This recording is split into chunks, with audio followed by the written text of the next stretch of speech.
Hello friends, welcome to Lukshika Samayal. நீங்க நம்ம சேனலை ஃபர்ஸ்ட் டைம் பார்க்கறீங்கன்னா மறக்காம லுக்ஷிகா சமையலை சப்ஸ்கிரைப் பண்ணிக்கோங்க. வீடியோவை ஸ்கிப் பண்ணாம பாருங்க. இன்னைக்கு நம்ம வீடியோல சேனக்கிழங்கு வறுவல் எப்படி செய்யறதுன்னு பார்க்கலாம். வாங்க வீடியோக்குள்ள போலாம்.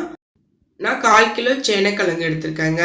இத நல்லா க்ளீன் பண்ணிட்டு வாஷ் பண்ணிட்டு இந்த மாதிரி நீல வாக்குல கட் பண்ணி எடுத்து வச்சிருக்கேன். உங்களுக்கு எந்த ஷேப்ல வேணுமோ அந்த மாதிரி கட் பண்ணி எடுத்துக்கோங்க. இப்போ ஒரு பவுல் எடுத்துக்கலாம். அதுல நம்ம கட் பண்ணி எடுத்து வச்சு சேனக்கிழங்கு ஆட் பண்ணிட்டு ஒரு 1/4 டீஸ்பூனுக்கு மஞ்சள் தூள் சேர்த்துக்கலாம். ஒரு 1/4 டீஸ்பூன் கல்லுப்பு சேர்த்துக்கலாம். இதுல இப்போ கொஞ்சமா தண்ணி ஆட் பண்ணிக்கலாம். தண்ணி ஆட் பண்ணிட்டு நல்லா கலந்து விடுங்க. ஒரு 10 நிமிஷத்துக்கு அப்படியே இருக்கட்டும்ங்க. இப்போ 10 நிமிஷம் ஆயிடுச்சு. இந்த மாதிரி நம்ம செய்யறதுனால கிழங்குல இருக்க நமிச்சல்லாம் இருக்காது. சில கிழங்கு வந்து நம்ம சாப்பிடும்போது நாக்கெல்லாம் நமிச்சல்லா இருக்கும். அதனால தான். இப்போ இத நம்ம தனியா வாஷ் பண்ணி எடுத்து வச்சிடலாம். இப்போ ஸ்டவ் ஆன் பண்ணிட்டு ஒரு கடாயில 2 டேபிள் ஸ்பூன் எண்ணெய் சேர்த்துக்கலாங்க. எண்ணெய் நல்லா ஹீட் ஆகட்டும். இப்போ 1/2 டீஸ்பூன் சோம்பு சேர்த்துக்கலாம். ஒரு 4 பல்லு பூண்டு தட்டி எடுத்து வச்சிருக்கேன். அதையும் சேர்த்துக்கலாம். கூடவே கொஞ்சமா கருவேப்பிலை சேர்த்துக்கலாம். இப்போ இது எல்லாமே நல்லா பொரிஞ்சு வரட்டும்ங்க. இப்போ இதுல நம்ம க்ளீன் பண்ணி எடுத்து வச்ச சேனக்கிழங்கு ஆட் பண்ணிக்கலாம். ஆட் பண்ணிட்டு ஒரு 2 நிமிஷத்துக்கு இத எண்ணெயிலே நல்லா வதங்க விடுங்க. பாருங்க இந்த மாதிரி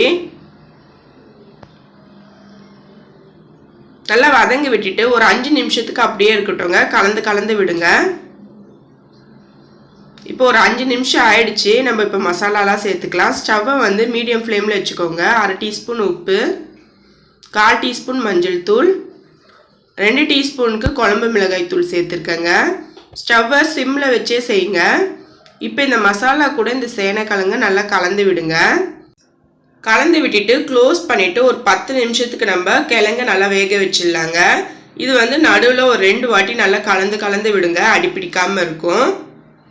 இப்போ ஒரு 10 நிமிஷம் ஆயிருக்கு. நம்ம ஓப்பன் பண்ணி பார்க்கலாம். பாருங்க நல்லா வறுபட்டு இருக்கு. இப்போ நல்லா கலந்து விடுங்க. அவ்வளோதாங்க, நம்மளோட சேனக்கிழங்கு சூப்பராக ரெடி ஆயிடுச்சு. பாருங்க நல்லா வெந்து வந்திருக்கு. நான் உடைச்சு காமிக்கிறேன். இது எல்லாத்துக்குமே ரொம்ப நல்லா இருக்குங்க. வெரைட்டி ரைஸ், சாம்பார் சாதம், ரசம் சாதம், தயிர் சாதம் எல்லாத்துக்குமே ரொம்ப சூப்பராக இருக்கும்.